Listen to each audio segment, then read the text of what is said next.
bloody game. And I mean that. Blood was spilled at Ball Arena tonight. Physical, gritty. At the end of the night, the Nuggets find a way to beat the Rockets. 128-125. We got a packed house here at the Colorado Social. It's late night at Ball Arena. Vic Lombardi and Chris Dempsey at your service here. We're going to give away some stuff to the loyal fans who stuck around for this, but I got to say, I mean, Demps, first of all, they lose Peyton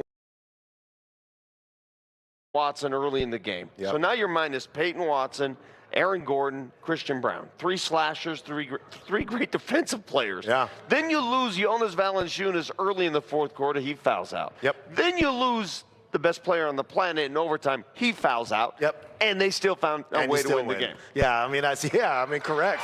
Yes. Yeah. Yeah, I mean, that was, it was really, really well done. I mean, you're talking about, when you lost Peyton Watson, by the way, that really, really negatively impacted your ability to effectively guard Kevin Durant. Yeah. And what they were doing, both of these teams actually in the fourth quarter, were creating so many good advantages for their own offense. So Kevin Durant in a high pick and roll, if you double him, they swung it to somebody who was open, that guy probably hit a 3.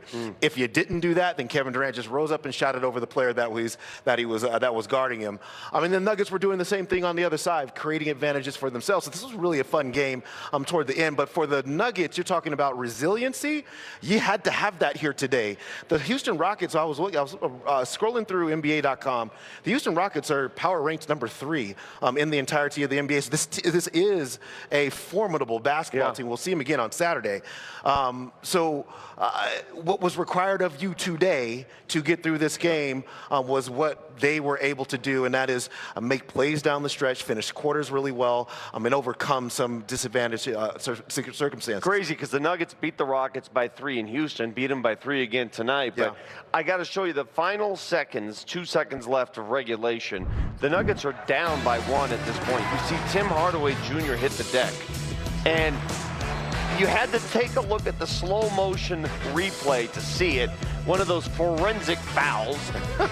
But that it was a foul on Amen Thompson right there.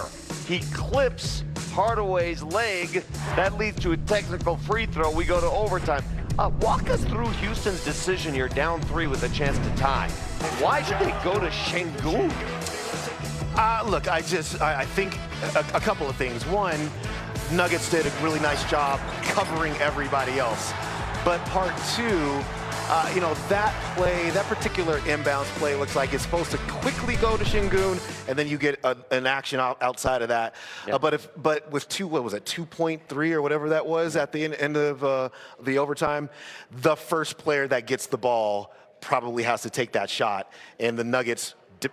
Alperen Şengün taking that 3-point shot is something that they would absolutely want. Well, we know that Şengün idolizes Nikola Jokic. He has said as much. He is Joker light. But tonight, he put up some numbers that are pretty comparable. We got dueling triple doubles in this game. Take a look at this. Şengün goes for 33, 10, and 10. Joker says, oh, really? Is that all you got, kid? I got 39, 15, and 10 for you before fouling out of the game. Nikola really carried them in the second half. When it looked like Houston was going to run away, Nikola says, I got this. Yeah, and Vic, I would say this has started in the second quarter with Nikola Jokic, 10 points in that second quarter after being a little bit quiet in the first quarter. And then he just continued to gain steam as the game went on. And, this is standard stuff that we're seeing from Nikola Jokic right now in terms of the turnaround shots, the shots in the paint, knocked in a couple 3-point shots as well. Basically just being the player that the Nuggets needed at the time that they needed him to be that way. And then when you're talking, as we are looking at some of the social media reaction here, I do say Alperen Şengün is a good player. Is a mini Jokic. Yeah. I mean, this is what he is. And he was able to get, really rooted in the paint. He's really good. He hits you with a body, right? Back to the basket. He'll hit you with the body. And then quickly, as you are jolted back. It's just a quick, you know, to the rim, as well as jump shots and everything else. The one thing he cannot do is hit the three like Joker, because Joker hit 5 of them tonight. Sengun 0 for 2. And we saw him Sengun, in fact, start to miss some of those longer range mid-range shots too that he was hitting earlier. So, you know, look, this was fun. This was fun, man. I hope we get to see this in the playoffs. To be honest with you. So too. Well, we'll see it Saturday because they play again Saturday.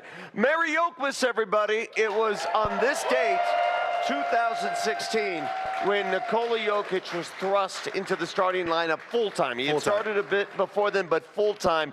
And it's been a pleasure to watch ever since. As we go to break, we celebrate Yokemas our own special way here on Altitude TV. When we come back, we'll hear from Coach Adelman as the Nuggets find a way. Nuggets win. Coach Adelman at your service. David, just starting at the end there, that last possession, kind of a unique situation without any centers. I assume that factors into the decision not to foul up 3 and just kind of play out that possession. Yeah, we tried to foul up 3 in the overtime. Sengun got loose. Bruce, we were trying to connect everybody 1 through 5, foul on the catch. I had a timeout to advance it. But he got loose, to their point. I thought they did a good job. He slipped out of their action. We took KD away, which was the whole point of it, and we wanted them to catch the ball with their back to the basket. Bruce was smart, though. Once he faced up to the rim, now all bets are off, and you can just try to contest, but you can't foul in that situation. So we're going to keep working on it. It's been a unique situation for us. You know, the Steph one, the first game of the year, was just a screw-up and a switch. And this one is just being more physical when we, you know, switch 1 through 4, 1 through 5, whatever, who's in the game. On the flip side of all that, you're telling guys to foul, and they just did at the end of regulation, and we tied the game. So these situations are not perfect by any means, but we'll keep working on it. There's going to be times in the season that we have to foul, and I'll be honest, man. There's so many layers to it. Okay, so you foul and you execute it. I think we could block them out on a free throw. I mean, there's so many things you think about. Adams comes back in the game. It's Sengun and Adams you're trying to block out with no Nikola, no Valanciunas. So a lot of the decisions we made, there was a lot of, but this could not work out also. So I was really proud of the guys. They just did what they had to do. And we're going to keep working on the situational basketball as best we can defensively. You guys finished the game without a center. There were multiple times I saw you guys calling plays, and guys didn't really know where they were because they were playing a lot of position because the injuries kind of forced them. What does it say about your guys' just mental fortitude to just fight through that tonight? Because that looked really tough out there. It did, and I think we were trying very hard to get the matchup that we could get when you're playing that small. We did a great job when Yoke was still in of finding the matchup, playing the pick and roll, and just finding the right play. Found the pocket. Our spacing was much better towards the end, the flat spacing that led to Spencer's 3. You know, we got really good looks once we really opened the court up for our 2 guys. So there was a ton of positives and then a ton of film to watch so we can work on in the case that Valanciunas and Jokic foul out of a game in that game. So it's something we'll have to talk about, though, because it could happen. You know what I mean? So it was a really great effort by our guys out there, man. They just made enough plays to win the game against a really, really good team. Spencer Jones, a couple of big threes late and a couple of great possessions defensively on Amen Thompson. You've been a believer of his from the jump. I'm just curious what you saw from your two-way guy tonight. Yeah, it's the same thing he always was, which is the defense that he brings, the intensity on the rebound. It's just the growth and confidence to shoot the ball when he's open. And that's been something we've been preaching to the whole team, honestly, since the playoffs. Then everybody's got to be a part of it, and it can't be Jokic shooting a fadeaway all the time or Jamal going 1-on-4 because he has nowhere else to go. If we execute correctly and we find you, and that's the best shot possible, we trust you to shoot it, we trust you to make it. So it was good to see Spence do that. In a game, man, by the way, where he's chasing Durant around, going through pick and rolls, to your point, guarding Thompson, walling up at the rim. We had him on Sengun. I mean, it's a lot of responsibility, man, for a guy that was on a two-way contract, or is on a two-way contract. And then on top of all that, you know, he makes the 3 and the biggest part of the game. So nothing but positive things to say about Spence. What can you say about Peyton Watson?